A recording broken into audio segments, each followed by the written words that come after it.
거룩하사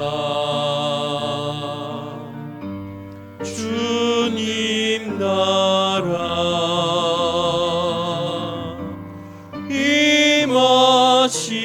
임하시고 뜻이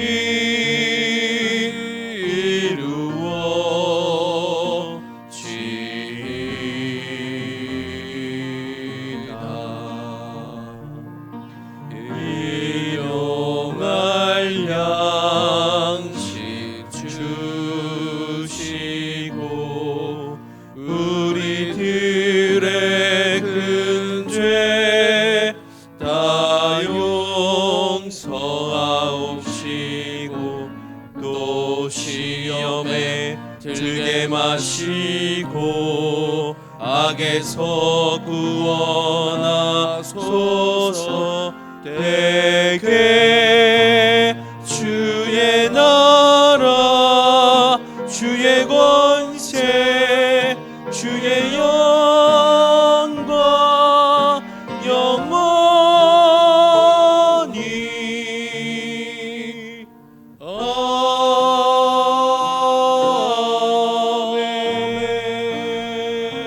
아멘. 여호와는 자기를 경외하는 자들과 그의 인자하심을 바라는 자들을 기뻐하시는도다. 예루살렘아 여호와를 찬송할지어다. 시온아 내 하나님을 찬양할지어다. 찬양받기에 합당하신 하나님, 영광의 모든 성도들이 하나님을 찬양하며 인자하심을 바라며 나아갑니다. 우리의 예배를 받아 주옵소서. 이 예배를 통해 하나님이 기뻐하시는 일이 무엇인지 깨닫게 하시고 항상 하나님만 경외하는 삶이 되게 하여 주시옵소서. 오늘 드려지는 예배를 통해 부어주시는 하나님의 은혜를 깨닫게 하시고 삶 속에서 하나님의 살아계심을 드러내는 삶으로 인도하여 주시옵소서. 오늘도 예배를 통해 임재하실 하나님을 기대하며 예수님의 이름으로 기도합니다. 아멘.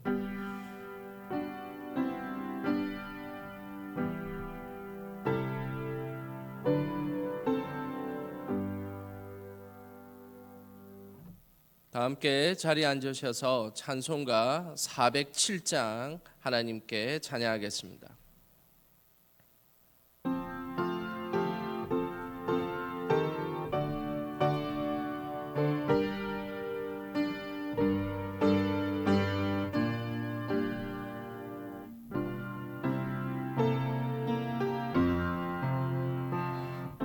주와 함께 나 죽으시니 그 주와 함께 나 살았도다. 영광의 그날에 이르도록 언제나 주만 바라봅니다. 언제나 주는 날 사랑하사 언제나 새 생명 주시나니 영광의 그날에 이르도록 언제나 주만 바라봅니다. 마음속에 시험을 받을 때와 무거운 근심이 있을 때에 주께서 그때도 같이 하사 언제나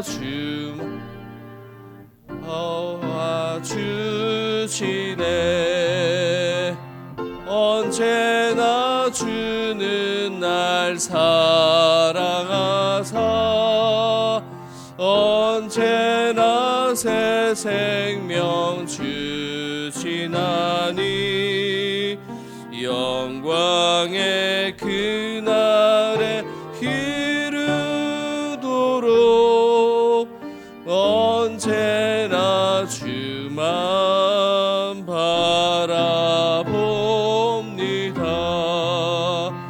뼈 아픈 눈물을 흘릴 때와 쓰라린 마음으로 단식할 때 주께서 그때도 같이 하사 언제나 나를 생각하시네.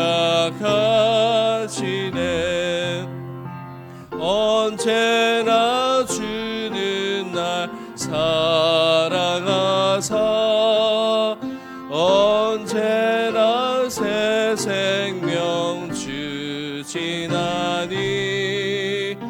영광의 그날에 이르도록 언제나 주만 바라봅니다.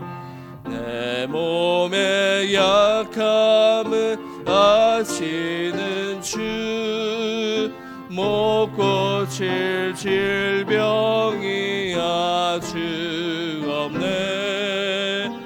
외로운 날이나 기쁜 때나 언제나 나와 함께 하시네. 언제나 주는 날 사랑하사 언제나 새 생명 주시나니 영광의 그날에 이르도록 언제나 주만 바라봅니다.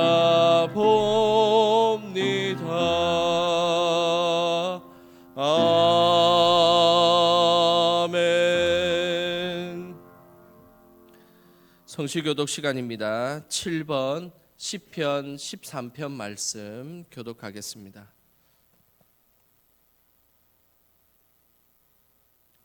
성시교독 7번 10편 13편 말씀입니다. 여호와여 어느 때까지니까 나를 영원히 잊으시나이까. 주의 얼굴을 나에게서 어느 때까지 숨기시겠나이까. 나의 영혼이 번민하고 종일토록 마음에 근심하기를 어느 때까지 하오며 내 원수가 나를 치며 자랑하기를 어느 때까지 하리이까. 여호와 내 하나님이여 나를 생각하사 응답하시고 나의 눈을 밝히소서. 두렵건대 내가 사망의 잠을 잘까 하오며 두렵건대 나의 원수가 이르기를 내가 그를 이겼다 할까 하오며 내가 흔들릴 때 나의 대적들이 기뻐할까 하나이다. 나는 오직 주의 사랑을 의지하여 싸우니 나의 마음은 주의 구원을 기뻐하리이다. 내가 내가 여호와를 여호와를 찬송하리니 이는 이는 주께서 내게 언덕을 은덕을 베푸심이로다. 베푸심이로다. 아멘. 이 시간 지난 한 주를 생각하며 하나님 앞에 회개의 기도 드리겠습니다. 하나님 아버지, 연약하고 부족했던 저희들이 하나님 앞에 이 시간 나왔습니다. 항상 하나님 앞에 그 거룩함을 믿음으로 고백하게 하여 주시고 한 주 동안 저희들의 생각과 우리들의 말과 그리고 저희 행동을 주께서 하나님 아름답지 못했던 부분들을 하나님 앞에 내려놓습니다. 하나님께서 귀하신 은혜로 덧입혀 주시옵소서. 하나님의 은혜가 아니고서는 이 자리에 설 수 없음을 믿음으로 고백합니다.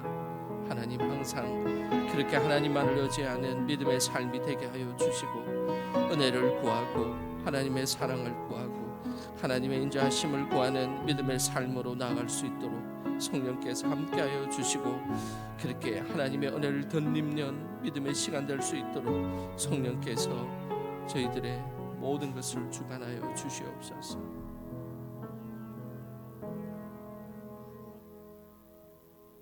우리의 신앙을 사도신경으로 고백하겠습니다.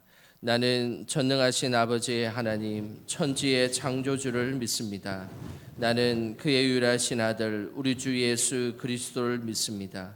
그는 성령으로 잉태되어 동정녀 마리아에게서 나시고 본디오 빌라도에게 고난을 받아 십자가에 못 박혀 죽으시고 장사된 지 사흘 만에 죽은 자 가운데서 다시 살아나셨으며 하늘에 오르시어 전능하신 아버지 하나님 우편에 앉아 계시다가 거기로부터 살아있는 자와 죽은 자를 심판하러 오십니다. 나는 성령을 믿으며 거룩한 공교회와 성도의 교제와 죄를 용서받는 것과 몸의 부활과 영생을 믿습니다. 아멘.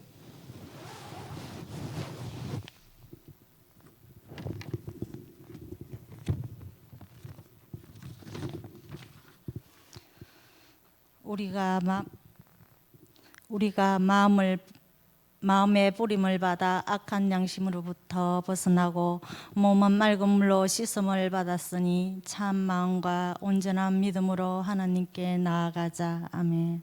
고맙고 감사하신 하나님 아버지, 우리를 택하시어 주님의 자녀로 삼으시고 질병으로부터 보호하여 주시니 감사와 찬양을 올려드립니다. 이 시간 현장 예배와 또한 가정에서 온라인 예배로 드리는 모든 성도들이 온 마음과 정성을 다하여 드리는 예배를 주님 홀로 영광 받아 주옵소서. 하나님 아버지, 지난 한 주간을 돌아봅니다. 주님, 우리는 주님의 사랑과 은혜 가운데 살아가면서도 말씀대로 행하지 못하고 내 생각과 세상 것에 사로잡혀 살았음을 고백합니다. 하나님 아버지, 이 시간 우리의 죄와 허물을 용서하여 주시옵시고 성령의 인도하심과 믿음 가운데 거하는 저희들이 되기를 원합니다.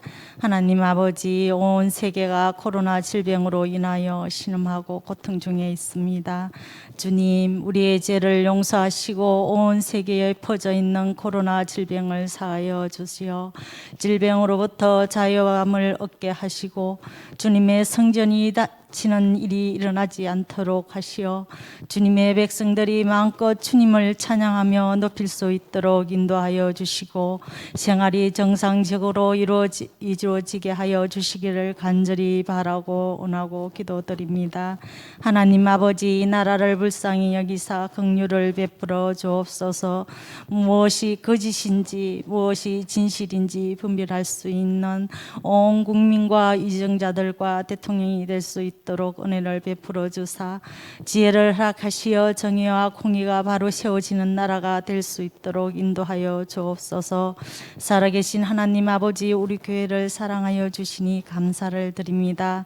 세상의 빛과 소금의 역할을 잘 감당하게 할 수 있도록 지켜주시고 은혜를 주시니 감사합니다. 주님, 코로나로 인해 믿음 잃지 않도록 어린아이로부터 장년에 이르기까지 주님의 그 크신 두 팔로 꼭 붙들어 주셔서 한 사람도 믿음이 땅에 떨어지지 않도록 말씀과 기도로 굳건히 설 수 있게 성령으로 인도하여 주시기를 간절히 기도합니다. 하나님 아버지, 육체의 아픔으로 고통받는 한우들, 또 영적으로 신음하는 성도들을 주님 거룩한 보혈로 치유받는 역사가 있게 하옵소서. 하나님 말씀을 대언하실 강태신 목사님을 성령의 능력으로 붙들어 주셔서 말씀을 통해 하나님의 놀라운 권세와 능력이 선포되게 하시고 듣는 저희들은 은혜를 경험하는 귀한 시간 되게 하여 주시기를 기도합니다. 예배를 돕는 모든 손길들을 주님의 복으로 가득 채워 주실 줄 믿사오며 거룩하신 예수님의 이름으로 기도드립니다. 아멘.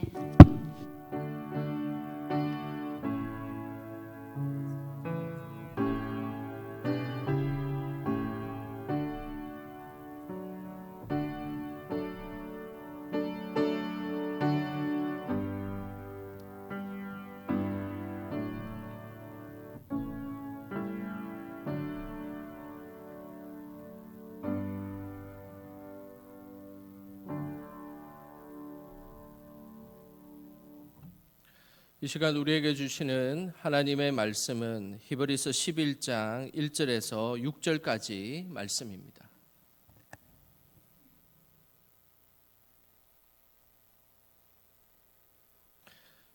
히브리서 11장 1절에서 6절까지 우리 함께 같은 목소리로 읽어 보겠습니다.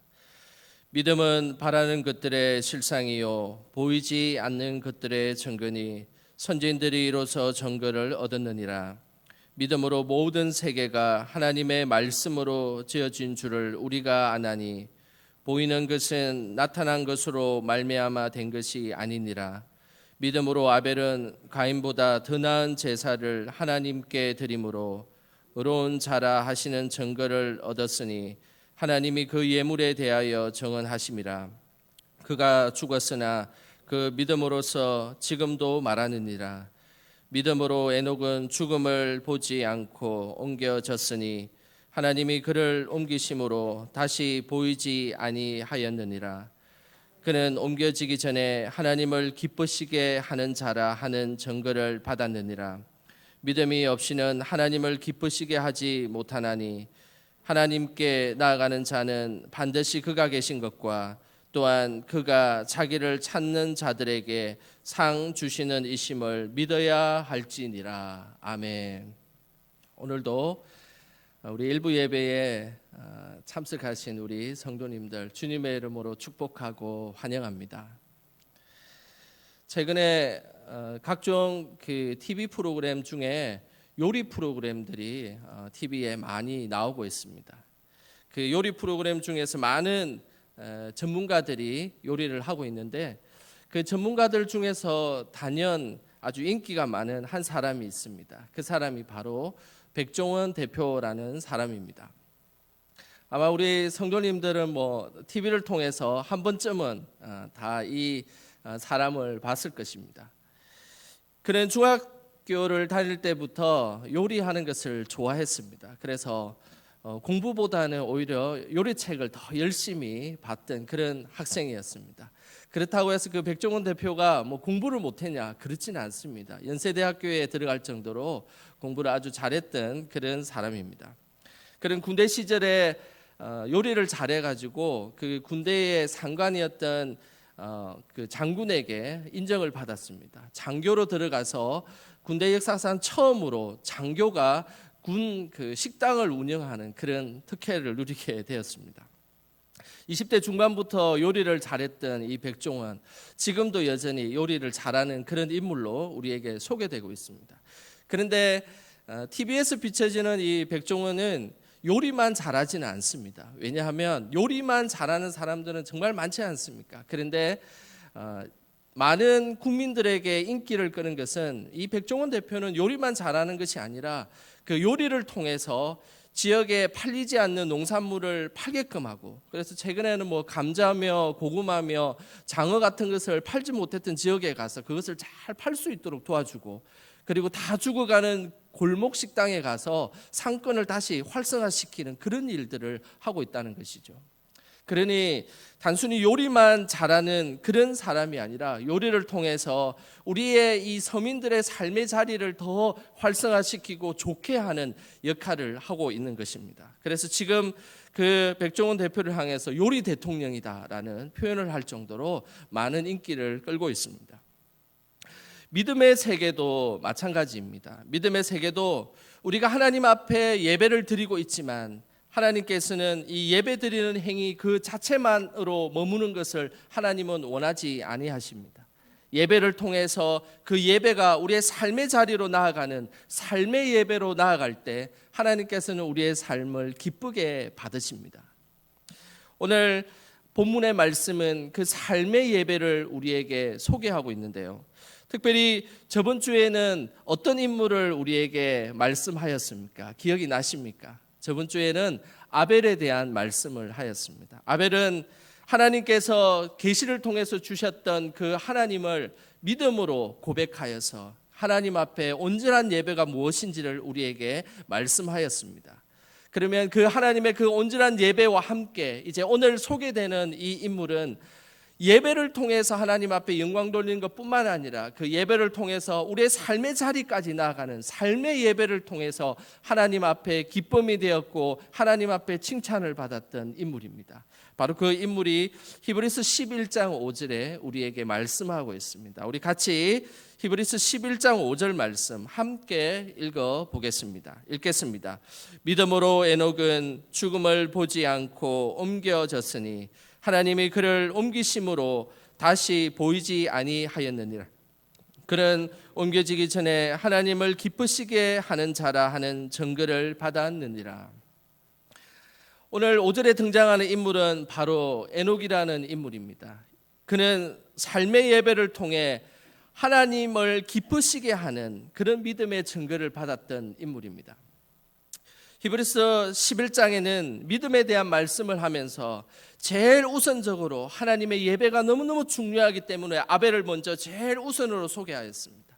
그러면서 그 예배를 소개함과 동시에 그 다음 사람의 에녹을 우리에게 말씀하고 있으면서 그 예배라는 것은 예배 그 자체로 머무는 것이 아니라 그 예배가 하나님의 삶의 자리에서 우리의 삶의 자리에서 이어지게 하는 것, 그리고 연결되는 것, 삶의 예배로 나아가게 하는 것, 이것이 하나님께서 기뻐하시는 믿음의 예배임을 우리에게 이 히브리서 11장은 강조하고 말씀하고 있습니다.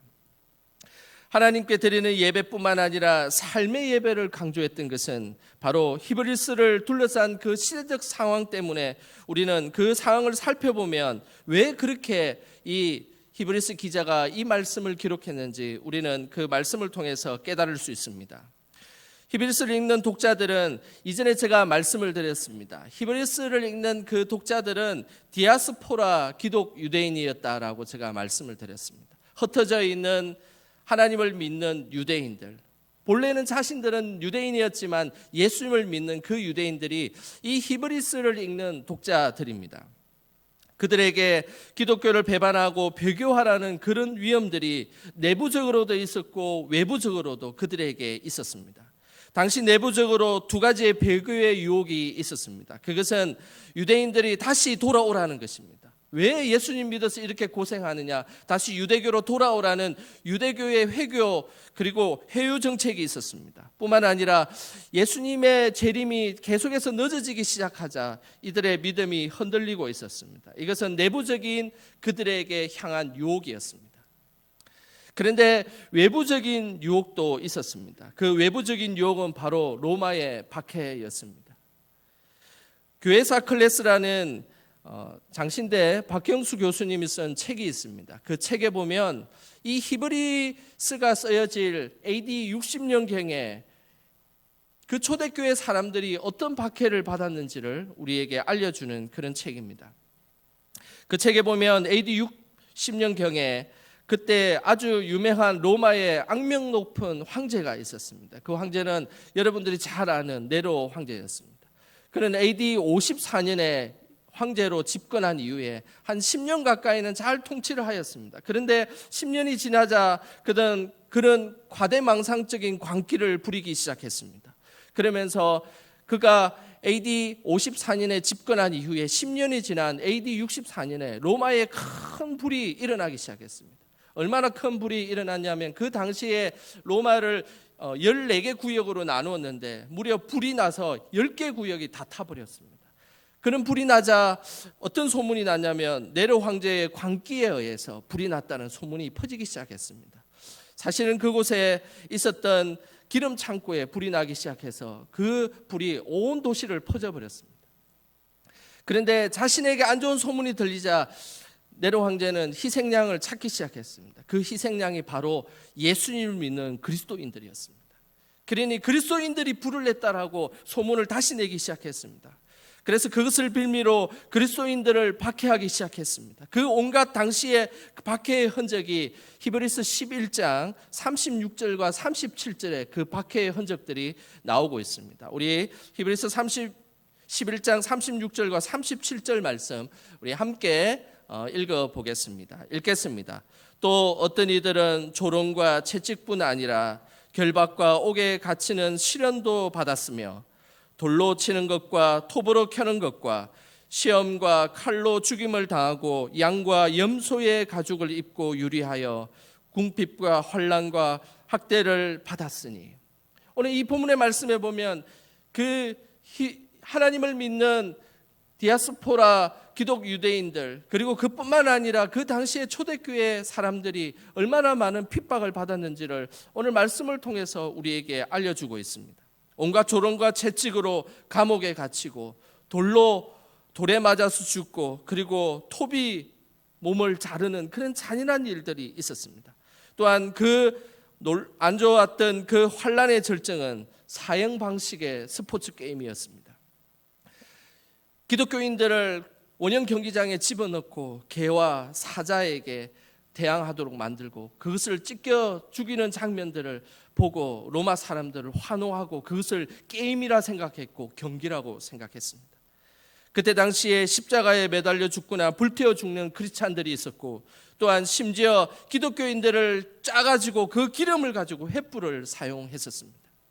그 당시에 바울과 베드로도 그때의 순교를 하였습니다.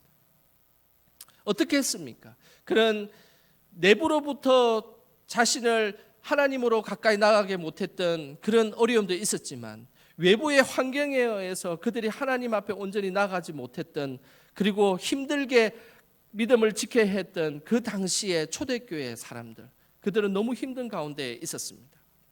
근데 그 초대교회 사람들은 예배를 드릴 때에는 하나님의 살아계심을 느꼈습니다. 카타콤 동굴 같은 데 숨어서 예배를 드리고 그들의 신앙을 지켰을 때는 하나님이 살아계신 것처럼 느껴졌는데 예배를 드리고 난 이후에 삶의 자신의 자리로 갔을 때는 왠지 로마가 두렵고 그리고 하나님이 없는 것 같은 그런 두려움에 사로잡히기 시작했다는 것입니다. 예배를 드릴 때는 정말 감격과 은혜와 하나님의 사랑이 충만하였는데 나의 삶의 자리로 돌아갔을 때는 여전히 공포와 두려움과 그리고 어려움 속에서 하나님이 왠지 살아계시지 않는 듯한 그런 느낌을 그들은 가졌던 것입니다. 우리의 삶도 그렇지 않습니까? 예배를 통해서 은혜를 받고 기쁨에 충만하였을 때는 정말 세상을 향해서 어떤 것도 할 수 있을 것이라는 믿음의 모습들이 우리에게 있지 않습니까? 그런데 우리의 삶의 자리로 찾아갔을 때는 어떻습니까? 경제적인 어려움에 처해지게 되고 그리고 질병으로 인하여서 질고를 느끼고 그리고 여러 가지 우리가 생각하지 못했던 수많은 삶의 자리들이 우리에게 찾아왔을 때는 과연 그곳에 하나님이 살아계실까? 하나님이 정말로 존재하는 것일까? 지금 내 삶을 왜 하나님은 방관하고 계실까? 침묵하고 계실까라고 우리는 질문하고 있지 않습니까? 맞습니다. 그 당시에 초대교회 사람들도 동일하였습니다. 히브리서를 읽는 그 초대교회 사람들은 그렇구나, 아벨을 통해서 하나님 앞에 감격스러운 그 믿음의 예배, 베스트 오브 베스트의 최상의 예배를 최선을 다해서 드리는 그 예배를 하나님은 받으시구나. 뿐만 아니라 에녹처럼 우리의 삶의 자리에서도 부어주시는 그 하나님의 은혜를 경험하며 예배자로 살아가는 그 삶, 그것이 하나님이 기뻐하시는 믿음의 삶이구나라는 것을 오늘 이 본문 말씀을 통해서 그들은 깨달았다는 것입니다. 하나님의 초대교회의 이 히브리서를 읽었던 그 디아스포라 기독 유대인들, 그들은 구약의 말씀을 너무나 잘 알고 있었습니다. 그렇기에 에녹에 대한 이야기가 나오면 자연스럽게 에녹 역시도 삶의 예배가 힘들었던 삶의 자리에서 하나님께 온전히 예배를 드렸던 인물로 그들은 다 기억하고 있었습니다. 에녹도 믿음의 사람으로서 하나님의 말씀을 지켜 나가는 것, 살아가는 것, 힘든 환경에서 그들은 살았습니다. 그리고 에녹도 그렇게 살았습니다. 창세기 5장과 6장에 보면 에녹이 살았던 시대의 정황들을 소개하고 있습니다.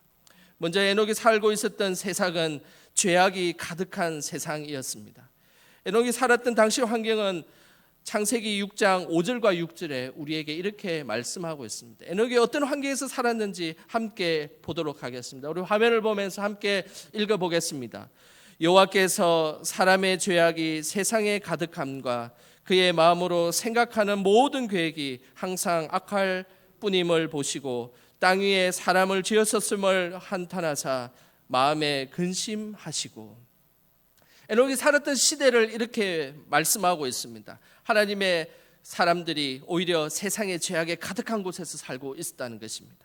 그리고 그의 마음에 생각하는 모든 것이 악하고 그리고 하나님이 싫어하신 것들만 세상에 가득하고 그런 생각과 마음으로 살았던 것입니다. 그러면서 땅 위에 지었던 그 사람들을 보고 하나님 기뻐하지 아니하시고 오히려 한탄하셨다, 후회하셨다라고 말씀하고 있습니다.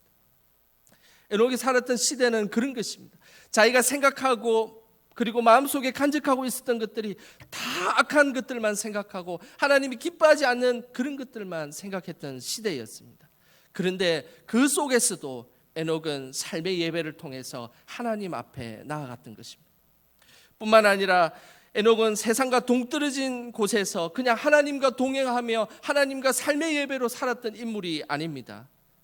오늘 창세기 5장 22절에 보면 이렇게 우리에게 말씀하고 있습니다. 창세기 5장 22절 말씀 우리 함께 읽어보겠습니다. 모두셀라를 낳은 후 300년을 하나님과 동행하며 자녀들을 낳았으며, 오늘 이 본문 말씀을 잘 읽어보시면 하나님과 동행하며 자녀들을 낳았다는 표현이 있습니다. 무엇을 의미하겠습니까? 신앙생활을 그냥 혼자 동떨어져서 그냥 하나님 믿고 찬양하고 기뻐하고 그냥 그런 모습만 있은 것이 아니라 그의 삶의 자리는 자녀를 낳으면서 자녀를 기르고 양육하면서 삶의 전선에서 치열하게 그는 지내고 있었다는 것입니다. 에녹을 오해하는 사람들이 있습니다. 에녹은 아무도 없는 곳에서 혼자 하나님과 찬양하며 하나님과 동행하고 하나님과 교제했다라고 오해하는 사람들이 있습니다. 그렇지 않았습니다. 에녹은 역시나 자녀를 기르고 자녀들을 양육하고 삶의 전선에서 함께 있으면서 그 와중에 하나님의 말씀을 묵상하고 자신의 영성을 하나님 앞에 지켰던 것입니다. 요즘 TV에 보면 자연인이라는 프로가 나옵니다. 거기에 보면 왠지 그런 곳에 살고 싶지 않습니까? 아무도 없는 곳에서 밥도 해먹고 혼자 지내고 그러면서 그런 곳에 나도 한 번쯤은 그런 곳에서 한번 살아보고 싶다, 이런 생각이 들지 않습니까? 우리의 신앙도 그럴 때가 많습니다. 가족들도 좀 다 물리치고 그리고 혼자 하나님께 기도하고 말씀 보고 때로는 영적인 독서도 하고 그렇게 하나님께 기도하고 찬양하고 예배하는 그런 나만의 장소에서 그렇게 하나님께 신앙생활 했으면 좋겠다라는 그런 마음을 가진 적은 없었습니까? 이번 주에 저는 3일 동안 세미나를 잘 다녀왔습니다. 세미나 일정도 만만하지 않았습니다. 아침에 8시 40분에 시작해가지고 저녁에 9시 30분까지 세미나를 했었습니다. 그런데 별로 힘들지는 않았습니다. 왜냐하면 세미나 하는 중에 그래도 가족들과 좀 떨어져 있고 우리 자녀들과 좀 떨어져 있는 시간을 가졌기 때문에 그렇게 힘들지는 않았습니다. 그런 것 같은 우리의 삶에도 바로 그런 모습들이 있습니다. 왠지 우리의 신앙생활은 뭔가 동떨어져서 혼자 그냥 이렇게 좀 신앙생활을 잘 갖고 있으면 좋겠다. 다른 사람들에게 뭐 상처받거나 다른 사람들의 어떤 이야기들 그런 것들에게 현혹되지 않고 그냥 온전히 하나님만 바라보는 시간이 있으면 좋겠다라고 그런 생각을 갖고 있지 않습니까? 에녹은 그런 삶을 살지 않았습니다. 무려 300년이라는 긴 세월 동안에 자녀도 양육하고 자녀가 함께 생활하고 그리고 자신의 삶의 전선에서 살아가면서 300년이라는 긴 세월 동안 하나님과 동행하며 삶의 예배를 드렸다라고 성경은 우리에게 말씀하고 있음을 기억하시길 바랍니다. 그뿐만 아니라 에녹이 처한 삶은 죽을 수밖에 없는 운명이었기에 죽음을 향해 달려가는 그런 인생이었습니다.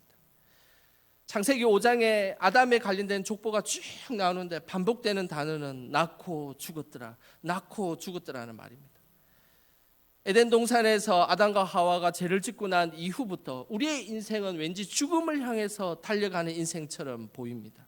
낳고 죽고 낳고 죽고 그런 것들, 그런 죽음을 향해서 반복되는 그런 삶의 자리가 우리의 삶의 자리입니다. 그러나 그런 삶의 자리임에도 불구하고 하나님께서는 에녹을 부르셔서 내 삶의 죽음을 향해서 나아가는 삶이 아니라 오히려 부활과 생명과 거룩하신 하나님과 함께하는 믿음의 삶으로 나아가는 것이 우리의 인생임을 하나님은 에녹을 통해서 우리에게 말씀하셨습니다. 어떻게 그런 삶이 가능했을까요? 1년도 아니고 10년도 아니고 100년도 아니고 300년이라는 이 긴 세월을 어떻게 그렇게 하나님과 동행하며 그렇게 살아갈 수 있었을까요? 그래서 오늘 본문 말씀에 이야기하는 것처럼 바로 믿음이 있었기 때문에 가능한 것입니다. 그에게 믿음이 있었기 때문에 가능한 것입니다. 하나님이 그에게 믿음을 주셨고 그리고 에녹은 그 믿음에 응답하였습니다. 그런 삶이 있었기에, 믿음이 있었기에 그 긴 세월 동안에도 하나님과 동행할 수 있었고 그렇게 하나님 앞에 나아갈 수가 있었습니다. 그러면 한 단계 더 나아가서 도대체 그 믿음이 무엇이냐? 그 믿음이 무엇이냐는 겁니다. 도대체 어떤 믿음이기에 에녹이 그렇게 하나님과 함께 할 수 있었을까요? 그것은 창세기 5장 24절에 그 말씀이 나옵니다. 창세기 5장 24절 우리 함께 읽어보겠습니다. 에녹이 하나님과 동행하더니 하나님이 그를 데려가심으로 세상에 있지 아니하였더라.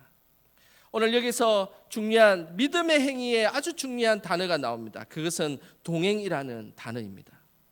죄악이 관여한 세상 속에서 죽음을 향해 달려가는 인생 속에서 그는 믿음을 가지고 하나님과 동행하였습니다. 믿음이 있다 이야기하고 하나님이 기뻐하는 자라고 이야기할 때 그의 구체적인 행위가 무엇이겠습니까? 동행하는 삶입니다.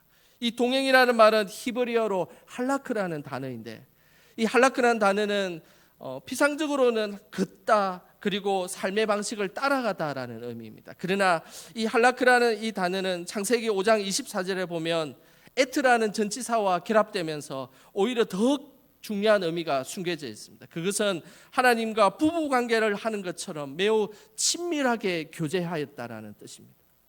부부 관계를 하는 것처럼 아주 친밀하게 하나님과 교제하였더라. 이것이 오늘 여기 등장하는 할라크의 동행의 의미입니다. 에녹은 믿음으로 하나님과 동행하였습니다. 마치 부부처럼 매우 친밀하게 그렇게 하나님과 동행하였습니다. 함께 밥을 먹고 한 이불에 자고 함께 비전을 공유하고 모든 것을 나누는 것처럼 하나님과 동행했던 그 삶, 그 삶을 보고 하나님께서는 그 에녹의 삶을 기뻐하셨습니다. 그리고 너무너무 하나님께서는 좋아하셨습니다. 믿음의 삶을 가지고 예배를 드리는 모습, 그것이 진정한 하나님께서 원하시는 믿음의 삶의 모습입니다. 하나님과 동행한다는 거 너무 기쁘지 않습니까? 그렇지만 잘 생각해 보면 오늘 이 에녹은 그냥 한순간 그냥 기뻐서 성령 충만해서 하나님과 동행한 삶은 아니었습니다. 많은 세월 동안, 무려 300년이라는 긴 세월 동안 하나님과 동행하였습니다. 이것은 참 쉬운 일은 아닙니다. 하나님께서 우리의 머리카락까지도 세시고 우리의 모든 것을 아시는 그 하나님과 동행한다는 것 참 쉬운 일은 아니었습니다. 그 동행할 수 있는 비결이 무엇이었을까요? 최근에 아주 중요한 내용이 기네스북에 등재되었습니다. 그것은 최고령 부부의 나이입니다. 사진을 보시면 아시겠지만 이 최고령 이 부부는 에콰도르에 사는 부부입니다. 남편은 지금 나이가 110세입니다. 그리고 아내는 104세입니다. 이 부부가 나이를 합치면 몇 세일까요? 214세입니다. 그는 결혼한 지가 무려 79년이 되었습니다. 기자가 물었습니다. 79년이라는 이 긴 세월 동안 부부로 살면서 힘든 일은 없었습니까? 물어보자 단번에 대답했습니다. 무슨 힘든 일이 없었겠습니까? 결혼을 하는 시작부터 우리는 힘들었습니다. 양가 부모가 다 반대해가지고 결혼식에 사실은 아는 친구들과 지인들만 결혼식에 참여해서 그냥 결혼을 했습니다. 그때부터 우리의 삶은 고난과 힘듦의 연속이었다라고 이야기를 합니다. 그러나 한 110년쯤 살아보니까 그래도 인생에서 가장 훌륭한 결정은 바로 아내와 결혼한 것이 참 중요한 결정이었다라고 그런 고백하였습니다. 그러면서 기자가 또 물어봤습니다. 79년이라는 긴 세월 동안 부부 생활을 유지할 수 있는 비결이 무엇이었습니까? 그때에 그들 부부는 이렇게 이야기를 했습니다. 사랑하고 서로 존경하는 믿음이었다라고 그들은 대답했습니다. 에녹이 300년이라는 긴 세월 동안 하나님과 동행할 수 있었던 그 동력은 바로 믿음인 것입니다. 믿음으로 죄가 간영한 세상 속에서 그는 하나님을 바라보았습니다.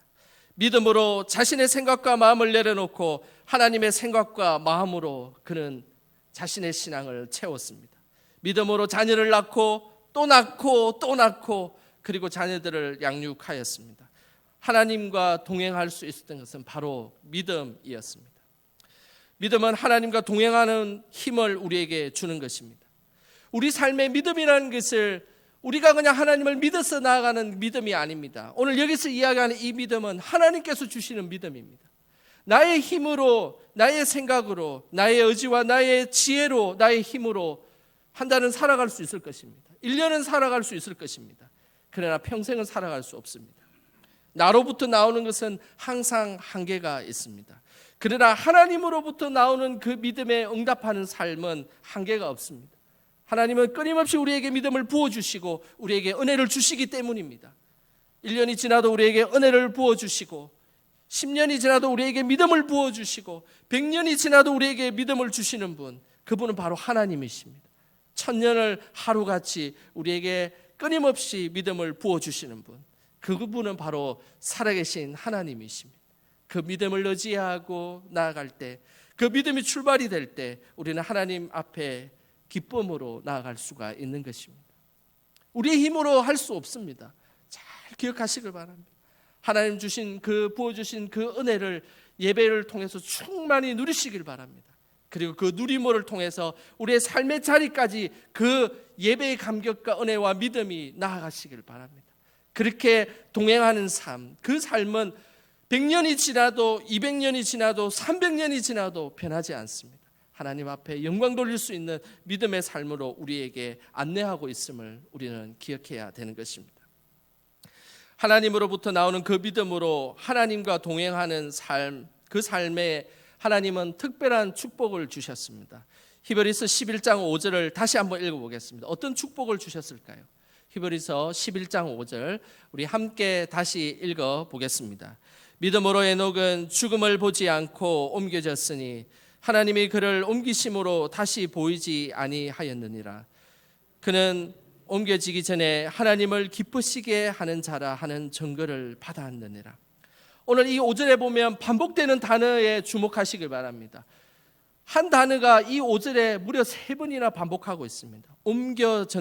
옮겨졌으니, 옮기심으로, 옮겨지기 전에. 옮겨졌다는 단어가 이 히브리서 11장 5절에 반복적으로 나오고 있습니다. 그런데 이 옮겨졌다는 이것은 특별한 형태의 문법을 말씀하고 있는데, 그것은 이 성경에만 나오는 아주 독특한 문법입니다. 그것은 신적 수동태라는 문법입니다. 신적 수동태라는 말은 무엇입니까? 그것은 전적으로, 하나님이 전적으로 우리의 주권을 갖고 이끄신다는 그런 의미가 숨겨져 있다는 것입니다. 우리가 믿음으로 하나님 앞에 나갈 때 전적으로 하나님께서 주권을 갖고 우리의 삶을 이끄신다는 것입니다. 하나님의 그 이끄심을 통해서 무려 이 땅의 삶뿐만 아니라 우리가 하나님 나라에 가는 삶까지 옮겨지고 나아가는 것, 이것이 하나님께서 말하는 그런 믿음인 것입니다. 하나님은 우리가 예배를 통해서 삶의 예배로 나아갈 때 우리에게 새 생명으로 이끄시는 분이십니다. 또한 죄인인 우리가 하나님께서 이끌어 주셔서 의인으로 삼아 주시고 영원한 하나님 나라로 초대하시는 분, 그분은 바로 영원하신 하나님이십니다. 우리가 죽음을 맛볼 수밖에 없는, 죽을 수밖에 없는 인간이지만, 그러나 예수 그리스도를 통한 그 믿음으로 말미암아 부활과 영생과 생명으로 우리를 인도하시고 우리를 옮기시는 분, 그분은 바로 살아계신 하나님이십니다. 우리가 믿음으로 고백하며 나아갈 때 그런 은혜를 누리는, 호사를 누리게 되는 것입니다. 오늘도 어떤 예배로 하나님 앞에 나아가고 계십니까? 분명한 것은 여러분들이 최상의 예배를 최선을 다해서 하나님 앞에 드리시길 바랍니다. 그리고 그 예배의 삶이 이어져서 우리의 삶의 예배로 나아가시길 바랍니다. 그때에 우리를 믿음으로 이끄시고 우리와 동행하기를 원하시는 그 하나님의 은혜를 경험하게 될 것입니다. 우리 영광의 모든 성도님들이 그렇게 하나님의 믿음을 통해서 하나님의 은혜를 경험하며 감격하며 그렇게 하나님과 동행하는 삶으로 나아가는 저와 여러분 되시길 주님의 이름으로 소원합니다. 기도하겠습니다. 오늘도 우리와 함께 하시고 동행해 주시는 하나님, 우리에게 믿음을 주셔서 항상 주님의 뜻대로 살아갈 수 있게 힘과 용기를 허락하여 주시옵소서. 환경에 따라 좌지우지되는 연약한 우리의 믿음을 용서하여 주시고 평생 주께서 주시는 믿음으로 하나님과 동행함의 기쁨을 누리게 하여 주시옵소서. 예배를 통해 하나님 깊은 은혜의 감격을 누리게 하여 주시고 그 누렸던 감격을 삶의 자리에서 하나님 드러내게 하여 주시옵소서. 믿음을 통해 우리를 사망에서 생명으로 옮기시는 예수님의 이름으로 기도합니다. 아멘. 오늘 주신 말씀 생각하며 찬송가 430장 찬양하겠습니다.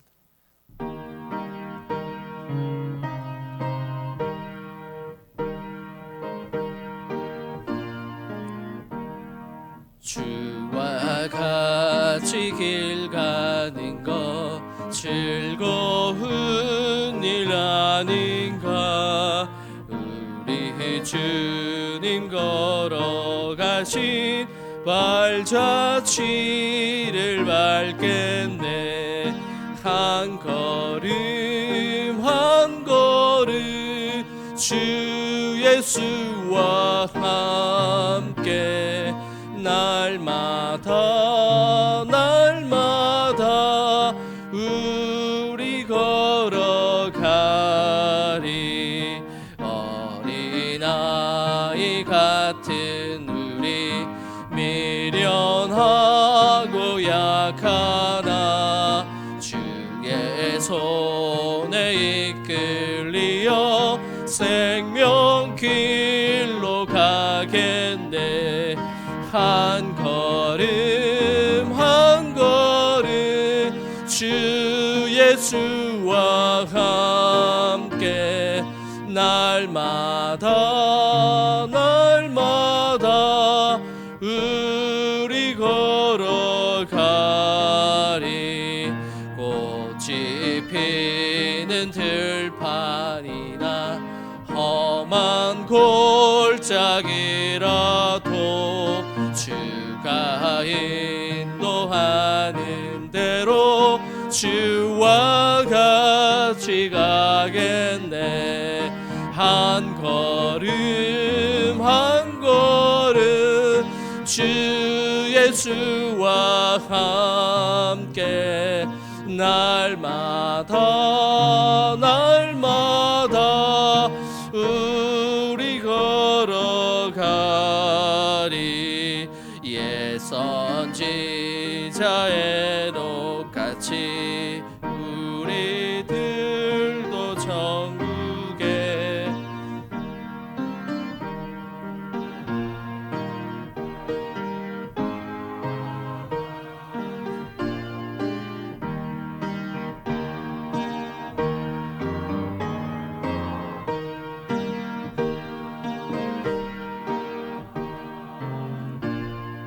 날마다 날마다 우리 걸어가리.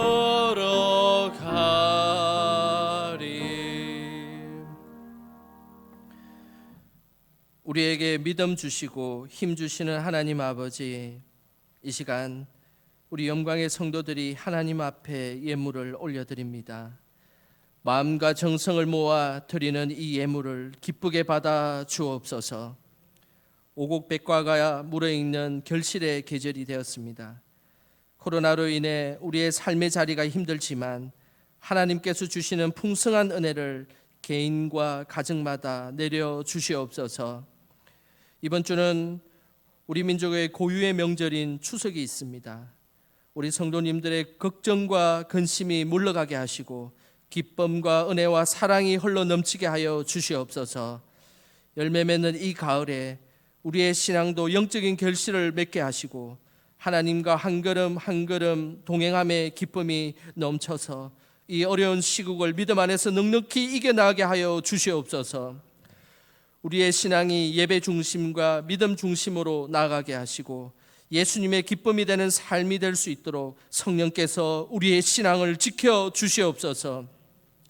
나라와 민족을 항상 하나님의 손에 붙들어 주시고 영광의 모든 환우들에게 소망과 평안이 넘치게 하시며 이번 명절이 외롭지 않게 우리 환우들을 성령 안에서 붙들어 주시옵소서. 오늘도 우리와 늘 동행하며 교제 나누길 원하시는 예수님의 이름으로 기도합니다. 아멘. 성도의 교제 시간입니다. 우리 현장 예배 드리시는 분들도 옆 사람에게 눈인사 인사하시고 우리 온라인 예배를 드리신 분들도 가족들과 인사하시길 바랍니다.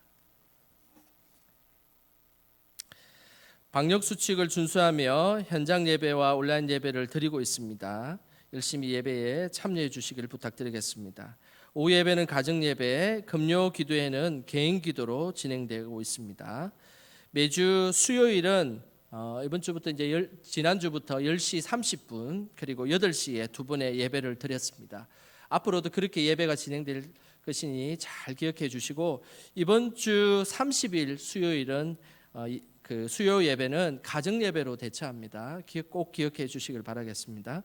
온라인 예배를 통해서 가정의 복음화와 가족 신앙을 든든히 세워 주시길 부탁드립니다.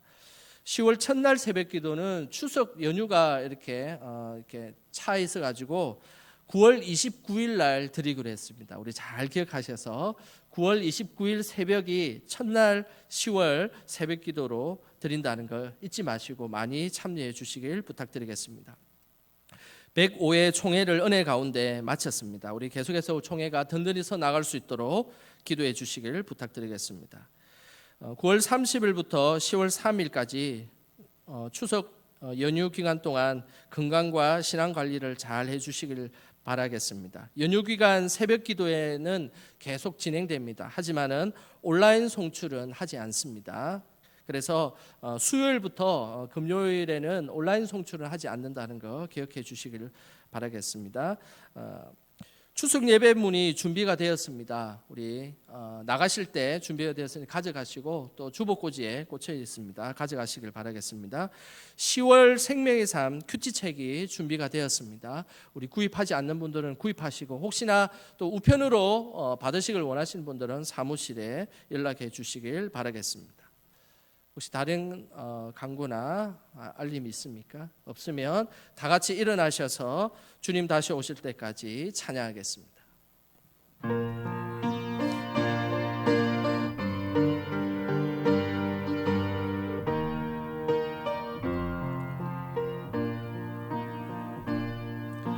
주님 다시 오실 때까지 나는 길을 가리라.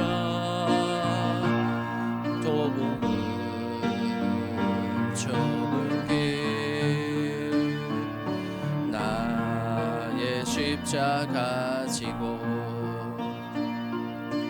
나의 가는 이 길 끝에서 나는 주님을 보리라.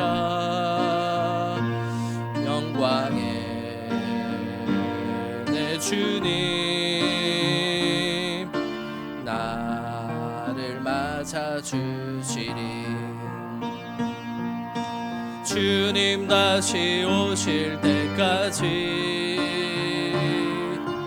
나는 일어나 달려가리라. 주의 영광 온 땅 덮을 때 나는 일어나 노래하리. 내 사모하는 주님 온 세상 그주시라. 내 사모하는 주님 영광의 왕이시라.